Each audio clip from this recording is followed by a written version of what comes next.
찬송가 435장 다 함께 찬송하겠습니다.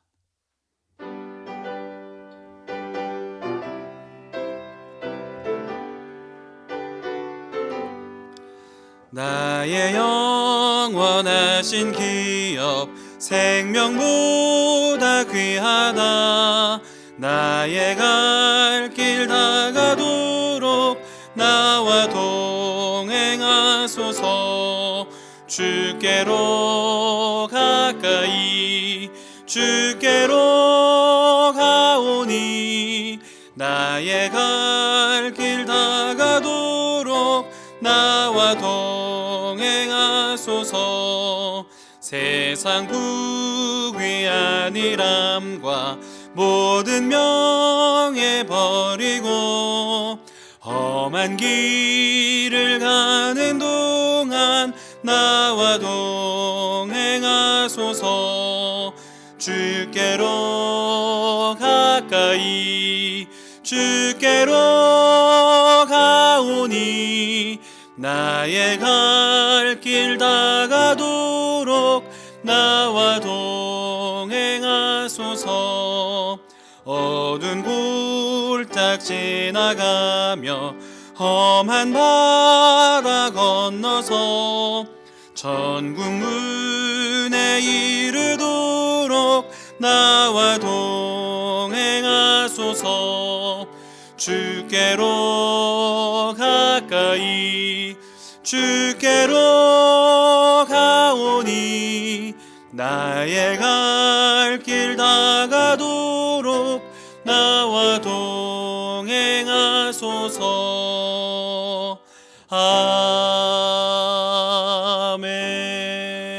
아멘.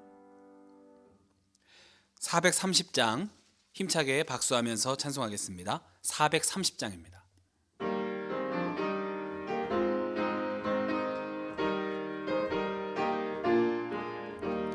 주와 같이 길 가는 것 즐거운 일 아닌가.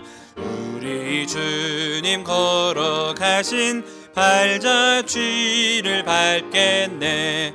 한 걸음 한 걸음 주 예수와 함께 날마다 날마다 우리 걸어가리. 어린아이 같은 우리 미련하고 약하나 주의 손에 이끌리어 생명길로 가겠네. 한 걸음 한 걸음 주 예수와 함께 날마다 날마다 우리 걸어가리. 꽃이 피는 들 아니나 험한 골짜기라도 주가 인도하는 대로 주와 같이 가겠네. 한 걸음 한 걸음 주 예수와 함께 날마다 날마다 우리 걸어가리. 옛 선지자의 녹같이 우리들도 천국에 들려 올라갈 때까지 주와 같이 걷겠네. 한 걸음 한 걸음 주 예수와 함께 날마다 날마다 우리 걸어가리.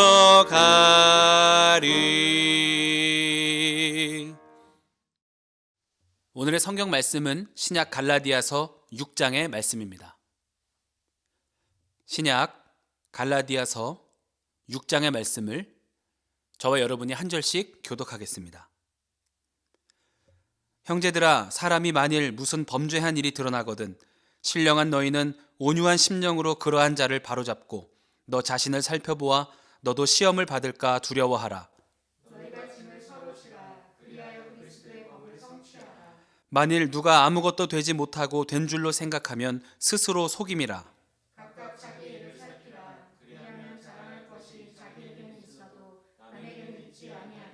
각각 자기의 짐을 질 것이라.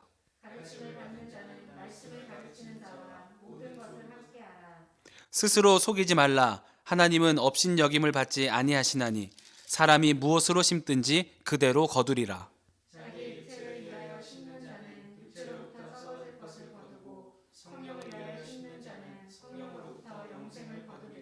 우리가 선을 행하되 낙심하지 말지니 포기하지 아니하면 때가 이름에 거두리라.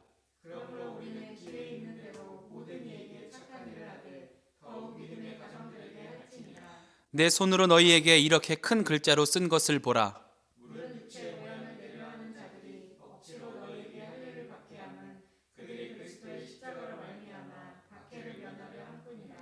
할례를 받은 그들이라도 스스로 율법은 지키지 아니하고 너희에게 할례를 받게 하려 하는 것은 그들이 너희의 육체로 자랑하려 함이라.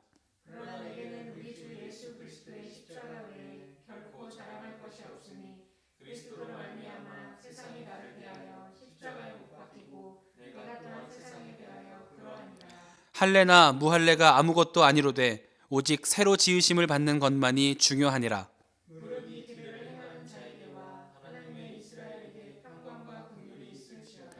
이후로는 누구든지 나를 괴롭게 하지 말라. 내가 내 몸에 예수의 흔적을 지니고 있노라. 형제들아, 우리 주 예수 그리스도의 은혜가 너희 심령에 있을지어다. 아멘. 할렐루야. 이 새벽 하나님께 예배드리는 모든 성도님들의 삶에 하나님의 은혜가 함께 하시기를 주님의 이름으로 축원드립니다. 오늘 말씀의 제목은 성령에 속한 사람입니다. 갈라디아서는 사도 바울이 갈라디아 지방에 있는 성도들에게 쓴 서신입니다. 갈라디아 지역에 있는 교회에 문제가 있었습니다. 율법주의자들이 들어와서 혼란을 주고 있었습니다. 예수 그리스도를 믿는 믿음만으로는 부족하니 율법을 지키는 행함이 더해져야 구원을 받을 수 있다라는 주장이었습니다. 이러한 주장은 율법과 유대 문화에 익숙했던 당대 사람들에게 큰 시험거리가 되었습니다. 바울은 이렇게 주장하는 왜곡된 복음을 꾸짖고 진리를 바로 세우기 위해서 서신을 썼습니다. 구원은 율법의 행위가 아닌 오직 예수 그리스도를 믿는 믿음으로 말미암는다는 것을 전하고 있는 것입니다. 여기에 덧붙여서 바울은 한 가지 더 주의할 것을 가르칩니다. 율법의 굴레에서 벗어난 자유를 오해해서 내 뜻대로 살아가는 방종의 기회로 삼지 않고 진정한 성도의 자유란 것은 육신의 소욕을 쫓아가며 살아가는 것이 아니라 성령의 길로 행하면서 내 삶을 적극적으로 하나님께로 끌고 나아가 순종하는 것임을 강조했습니다. 오늘 함께 읽은 갈라디아서 6장의 말씀은 갈라디아서의 결론에 해당하는 부분입니다. 크게 두 가지로 나눌 수가 있는데 1절부터 10절까지는 그리스도인으로 살아갈 때 성령의 사람들은 서로에게 선한 영향력을 끼치며 섬기며 살아가야 한다라고 이야기합니다. 또 11절부터 18절까지 말씀은 율법이나 할례 등의 행위가 아니라 오직 예수 그리스도의 십자가만이 우리를 구원하는 능력이 있음을 선포하며 우리의 신앙도 십자가에 집중되어야 한다라고 선포하고 있습니다. 우리는 어떤 믿음을 가지고 그리스도인으로 살아가는 증거를 나타낼 수 있겠습니까? 또 우리는 어떻게 예수 그리스도의 십자가에 집중하면서 살아갈 수 있겠습니까? 오늘 말씀을 중심으로 몇 가지 살펴보며 은혜를 나누고자 합니다. 첫 번째로는 서로의 짐을 함께 나누는 것입니다. 오늘 본문 1절과 2절 말씀에 이렇게 기록합니다. 형제들아, 사람이 만일 무슨 범죄한 일이 드러나거든 신령한 너희는 온유한 심령으로 그러한 자를 바로잡고 너 자신을 살펴보아 너도 시험을 받을까 두려워하라. 너희가 짐을 서로 지라. 그리하여 그리스도의 법을 성취하라. 율법은 죄를 들추어내는 기준이 됩니다. 규칙을 어긴 이의 부족함, 누군가의 온전치 못함을 평가하는 잣대가 되는 것입니다. 율법주의자들은 이 율법을 지키는 것이 철저하고 또 거룩하게 살아가는 인생인 것처럼 주장했지만 실상은 그리스도의 복음과 전혀 반대되는 이야기를 하고 있는 것입니다. 모든 것을 뛰어넘는 예수님의 사랑과 용서, 헌신과 희생, 즉 은혜를 모르기 때문입니다. 오늘 함께 읽진 않았지만 갈라디아서 5장 4절에서 율법에만 열심을 내는 자의 삶을 이렇게 표현합니다. 율법 안에서 의롭다함을 얻으려 하는 너희는 그리스도에게서 끊어지고 은혜에서 떨어진 자로다. 율법을 지키려는 열심은 결국 은혜에서 멀어지고 예수님과 끊어지는 삶을 살 수밖에 없다라는 것입니다. 사도 바울은 누군가의 허물을 발견하고 누군가의 부족함을 보았을 때 온유한 심령으로 바로잡아주고 내가 그 시험에 동일하게 들어 범죄하지 않도록 스스로를 지켜내는 것이 그리스도인의 삶이다라고 이야기합니다. 그렇게 서로의 허물을 덮어주고 이해해주고 용서해주는 것이 그리스도의 법을 성취하는 일이다라고 이야기합니다. 율법적인 시각으로 바라보면 다른 이의 연약함을 보는 기회가 되지만 성령에 속한 사람의 시각으로 바라보면 합력하고 위로하며 사랑을 나눌 기회가 된다라는 것입니다. 바울은 여기서 범죄함이나 잘못을 그냥 덮어두고 지나가자는 것이 아니라 온유한 심령으로 바로잡아 주어야 한다는 것을 분명히 전제하고 있습니다.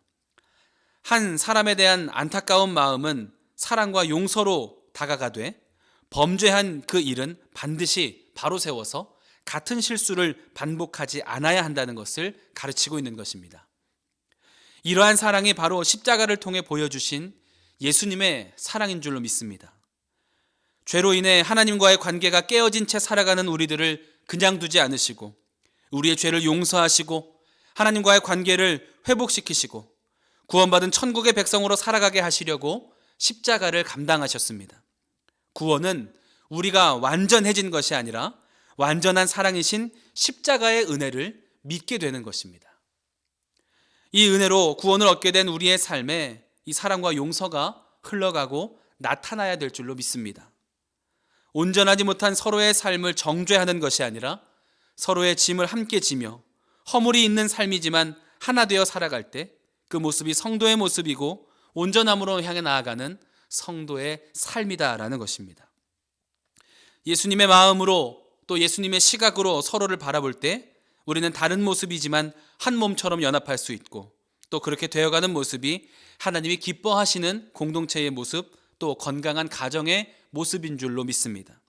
예수님의 사랑을 기억하며 또 그 사랑에 감사하며 받은 사랑을 가정과 성도들의 관계 속에서 또 이웃들의 삶에 흘려보내는 복된 삶이 되시기를 주님의 이름으로 축원드립니다. 두 번째로는 낙심하지 않고 선을 행하는 것입니다.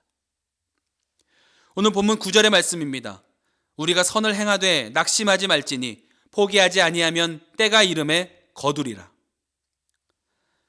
우리가 하나님의 말씀대로 살아가는 것은 쉽지 않습니다. 우리는 그리스도인으로 천국 백성의 삶을 살지만 우리의 두 발이 땅을 딛고 있기 때문에 그렇습니다. 그렇기 때문에 늘 세상의 유혹과 죄의 유혹 그리고 믿지 않는 사람들과의 관계 속에서 여러 가지 어려움을 발견할 때가 있습니다. 하나님의 말씀의 가치보다 다른 것들을 더 귀하게 여기면서 살아가는 세상의 풍조 속에서 흔들리지 않기 위해 애를 쓰지만 때때로 우리의 믿음도 연약해질 때가 있습니다. 여러 가지 어려움이 있지만 그중 우리가 경계해야 할 것은 바로 낙심입니다. 열심히 신앙생활하고 또 선을 행하고 그리스도의 사랑을 나누면서 살아가다가 낙심하는 상황을 맞이할 때가 있습니다. 내가 열심히 헌신했지만 열매가 없는 것처럼 보여질 때, 다른 사람의 삶과 비교해 보았을 때 내게 없는 것들이 많을 때, 우리 가족들에게 또 성도들과 이웃들에게 실망할 때 등등 우리는 내 모습 때문에 혹은 누군가의 모습 때문에 마음이 무너질 때가 있습니다. 낙심되고 실망되는 그 일에는 하나님의 위로하심과 하나님의 도우심 없이는 우리가 이겨낼 수 없다는 것을 기억해야 합니다. 바울은 욕심으로 가득한 마음 그리고 온전치 못한 모습 때문에 나에게 또 서로에게 실망하지 말고 선한 일을 그리고 섬기는 일을 끝까지 포기하지 않으면 언젠가는 열매를 거두게 된다라고 이야기합니다. 그래서 기회가 있는 대로 선한 일을 하되 더욱 믿음의 가정들에게 그렇게 하라라고 권면합니다. 예수 그리스도의 사랑을 입은 우리가 부어주신 그 사랑을 나누고 섬기는 일은 지금 당장 우리의 삶에 만족할 만한 반응이나 결과가 나타나지 않을지라도 또 누군가 내 진심을 알아주지 않아서 마음이 상할지라도 묵묵히 그 삶을 쌓아 나갈 때 반드시 열매 맺는 그날이 올 것이라는 것입니다. 왜 그렇습니까? 하나님이 기억하고 계시기 때문입니다. 서신을 쓴 사도 바울의 삶을 살펴보면 그가 전하는 메시지 그대로 살았다는 것을 우리는 알 수 있습니다. 바울은 예수님을 만난 이후의 삶에 한 가지밖에 보이지 않았습니다. 복음을 전하는 것이었습니다. 그는 예수님을 인격적으로 만난 후에 그 사랑과 은혜에 감사하며 자신의 삶의 전부를 복음 전파하는 데 사용했습니다. 그러한 그의 열심과 헌신이 하나님이 기뻐하시는 일임에는 틀림이 없었지만 삶에서 나타나는 반응들에는 오히려 처참함이 묻어 있었습니다. 칭찬받고 환영받고 인정받을 만한 일을 열심히 했지만 냉대와 멸시가 그에게 가득했습니다. 매에 맞기도 하고 옥에 갇히기도 하고 죽을 뻔한 위기가 반복됐습니다. 그럼에도 불구하고 바울은 그 일을 멈추지 않았습니다. 그가 선한 일을 하는 데 있어서 사람들의 인정이나 세상적인 기준에 낙심하지 않고 오직 성령의 인도하심대로 끝까지 나아갈 때 그의 삶을 통해 많은 이들이 복음을 듣게 되었고 예수님을 알게 되었습니다. 우리는 바울을 기억할 때 억울함이 많았던 사람으로 기억하지 않고 하나님께 크게 쓰임받는 사도로 기억합니다. 믿음을 가지고 살아간다는 것은 지금 당장 눈앞에 보여지는 결과 그리고 또 사람들의 환대가 없을지라도 오히려 내 선한 의도들이 무시되고 인정받지 못할지라도 하나님이 지켜보고 계심을 믿고 끝까지 그 선한 일을 향해 나아가는 것입니다. 낙심하지 않고 그 마음을 지켜나갈 때 반드시 때가 되어 아름다운 열매가 맺어지게 될 줄 믿습니다. 마지막으로는 십자가를 기억하는 것입니다.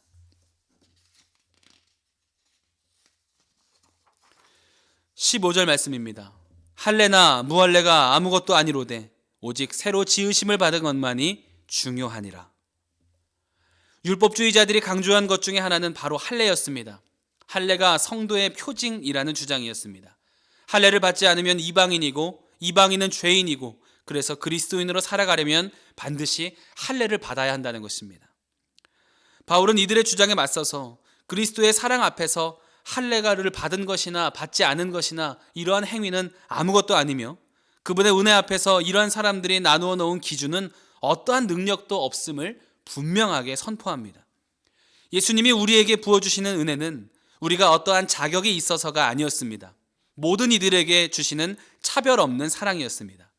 그 사랑을 믿기만 하면 예수님을 구주로 인정하기만 하면 구원을 허락해 주십니다. 그러한 사랑을 받은 이들이 여전히 출신으로 나누고 할례로 서로를 나누고 있습니다. 죄와 허물을 덮으시고 모든 사람을 사랑하시는 예수님의 사랑 앞에 이제 아무런 의미가 없어진 요소들을 여전히 주장하고 붙잡고 있는 것입니다. 우리 안에 이러한 모습이 나타나지 않도록 주의해야 합니다. 내 삶에 익숙한 죄의 모습들이 어느 순간 불쑥불쑥 나타날 때가 있습니다. 그리스도인으로 살아가고는 있지만 여전히 남아있는 습관이나 죄의 행동들이 반복될 때가 있습니다. 불평과 원망의 언어들, 끊어내야 할 생활의 습관들, 비교하며 험담하는 일들이 바로 이러한 일들입니다.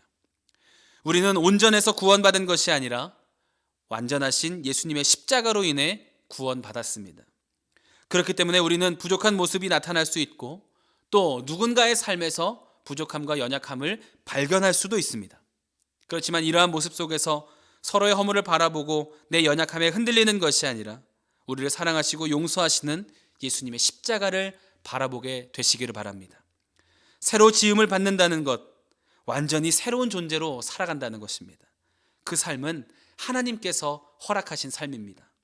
하나님이 허락하신 하나님의 백성의 삶을 누가 정죄하고 판단할 수 있겠습니까? 바라기는 예수 그리스도의 십자가와 그 은혜의 사랑을 바라보며 모든 것을 덮으시고 용서하시는 그분 안에서 새롭게 창조되는 은혜를 누리며 또 하나 되어 연합하는 가정, 그리고 그 사랑을 함께 나누며 세상을 치유해 나가는 우리 교회 우리 성도들이 되시기를 주님의 이름으로 축원드립니다. 함께 기도하겠습니다. 사랑과 은혜가 풍성하신 하나님, 귀한 하루를 허락하여 주시고 특별히 그 첫 시간 하나님 앞에 예배할 수 있도록 허락하여 주심을 감사드립니다. 우리를 향하신 하나님의 사랑을 기억하며 죄에는 죽고 의로움으로 살아가는 신실한 백성들이 되게 하여 주시옵소서. 구별하여 예물 드린 손길을 기쁘게 받아주시고 드린 손길 위에 더 많은 감사의 제목으로 채워주셔서 날마다 하나님께 영광 돌리는 복된 삶이 되게 하여 주시옵소서. 모든 것 감사드리며 예수 그리스도의 이름으로 기도합니다. 아멘. 하늘에 계신 우리 아버지여, 이름이 거룩히 여김을 받으시오며 나라가 임하시오며 뜻이 하늘에서 이루어진 것 같이 땅에서도 이루어지이다. 오늘 우리에게 일용할 양식을 주시옵고 우리가 우리에게 죄 지은 자를 사하여 준 것 같이 우리 죄를 사하여 주시옵고 우리를 시험에 들게 하지 마시옵고 다만 악에서 구하시옵소서. 나라와 권세와 영광이 아버지께 영원히 있사옵나이다. 아멘. 함께 기도하실 때 먼저 오늘 주신 말씀을 붙잡고 함께 기도하겠습니다. 또 나라와 민족을 위해서 기도하실 때 코로나19의 바이러스의 확산이 멈춰지게 하여 주시고 종식되는 그날을 허락하여 주시옵소서. 함께 기도하겠습니다. 또 교회를 위해서 기도하실 때 사랑으로 세상을 치유하는 교회의 사명을 잘 감당하는 재단이 되게 하여 주시옵소서. 함께 기도해 주시고 세우신 담임 목사님을 위해서 함께 기도해 주시기 바랍니다. 특별히 하루속히 성전에 모여서 함께 예배드릴 수 있도록 기도해 주시기 바랍니다. 병환 중에 있는 환우들과 아픔 가운데 있는 이들을 위해서 함께 중보하며 기도해 주시고 또 우리의 가정과 자녀들을 위해서 기도해 주시기 바랍니다. 다 함께 기도하겠습니다.